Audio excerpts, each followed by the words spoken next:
Namamasdan niyo pa rin ang litrato niyo, Papa? Marami kasing mga tanong na tumatakbo sa isipan ko ngayon, Fernando Jose. Na hindi ko kayang sagutin. Tulad ng anong mo, Pa? Kung tama ba na ipinudluksa ko ng napakaraming taon ng pagkamatay ng iyong ama. Bakit naman ganyan kayo magsalita? Wala. Huwag ka na lang magtanong. Fernando Jose? Gerardo, balita. Pare, nanggaling lang ako sa mga pulis. Natapos na daw ang Navy sa paghahanap ng bangkay ni Fedra. Nakita ba nila yung bangkay ni Fedra? No, tita. Pabalik-balik sila. Hindi daw nila nakita yung bangkay doon sa dagat. Kung tutuusin, kung nalunod talaga siya, dapat tumulutang na yung bangkay. Kaso wala sila nakita. Anong ibig sabihin ng Gerardo? Na posibleng nakaligtas si Fedra. Baka hindi raw siya namatay.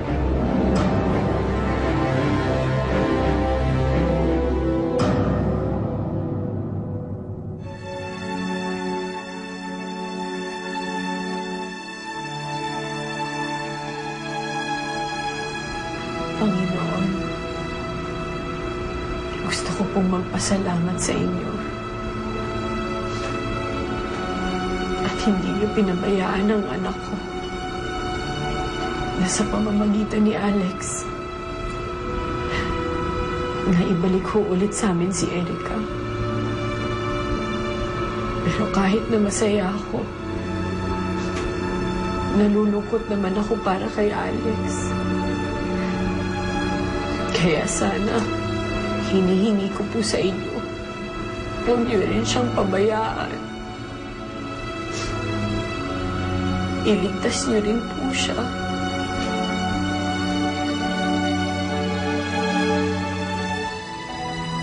Alex? Alex?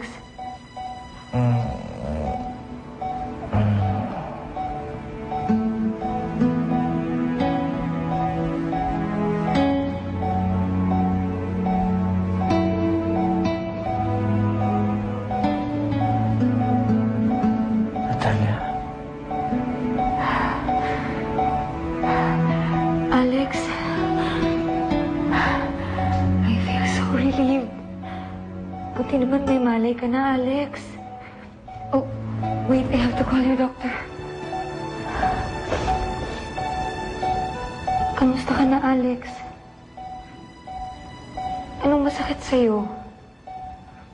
Wala akong nararamdaman sakit. Pero, wag ganon. Natalia, hindi ko nararamdaman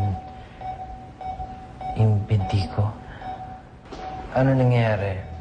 Ano hindi mo maramdaman, Alex? Bakit wala akong maramdaman? Hindi ko maramdaman yung mga binti ko, yung mga paa ko. Natalia, ano nangyayari? Ba't ganon? Alex, ito ang epekto sa iyo ng injury sa lumbar nerves ng spinal. Hindi mo na may gagalaw yan. Paralisado ka na, Alex.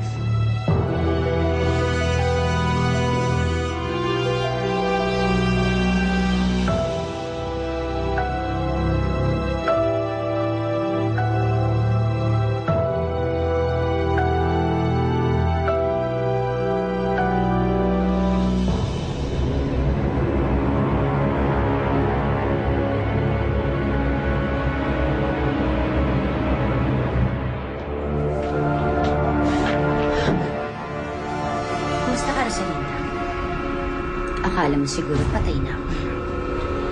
Fedra?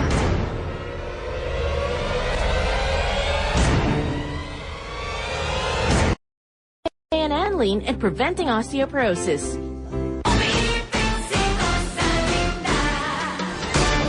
Ano nangyari to? Paano ka nakaligtas?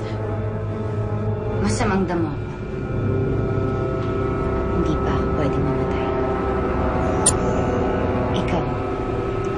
Ikaw ang dapat mamatay.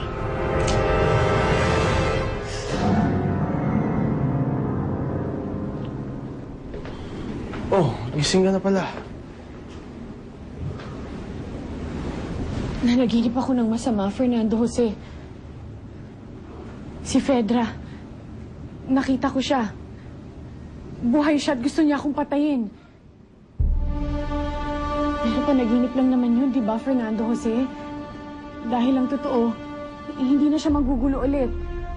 Dahil wala na si Fedra, di ba, Fernando Jose? Oo, Rosalinda. Wala na si Fedra. At hindi na siya babalik pa dahil patay na nga siya. Para makasiguro rin na lalayo tayo sa gulo. Aalis na tayo nila, Erica. Saan tayo pupunta? Pinapaayos ko na yung mga papeles natin. Para sa Amerika na tayo tumira. Para wala na rin makapagpahiwalay pa sa atin.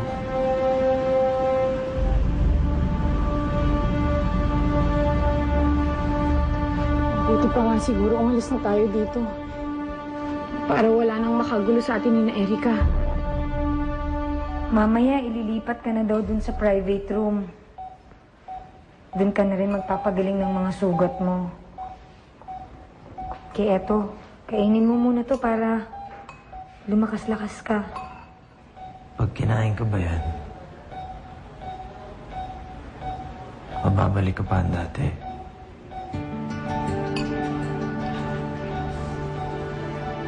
Wala na akong silbi, Natalia. Alex, huwag mong sasabihin yan.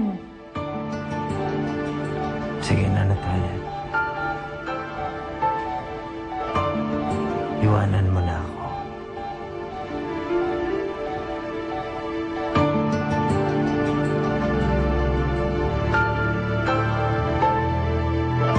Anong oras yung mas? Kanina pa po, sir. Mga 30 minutos na nakakaraan. Sayang. Hindi ko naabutan si Rosalinda.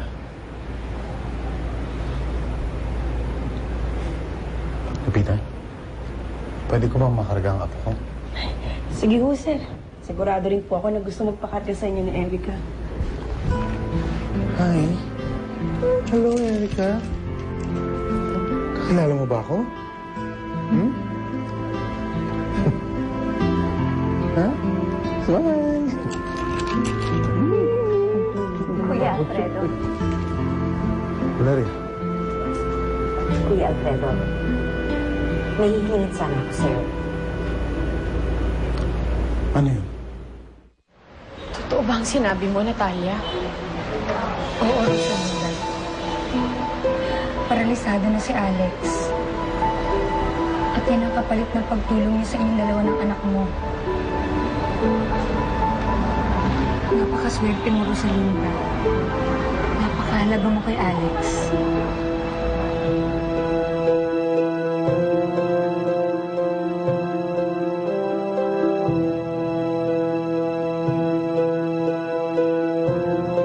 Nasaan ka, Fedra? Buhay ka pa nga ba? O inanod lang ng dagat ang bangkay mo? Nananahimik ka na nga ba? O naghahanda ka lang para sa susunod mong plano? Ano ba talaga nangyari sa'yo? Buhay ka nga ba o patay?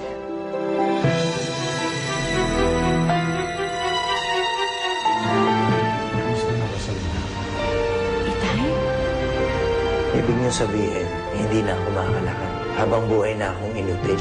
Kung pagkabalikan na alam ni Fernando,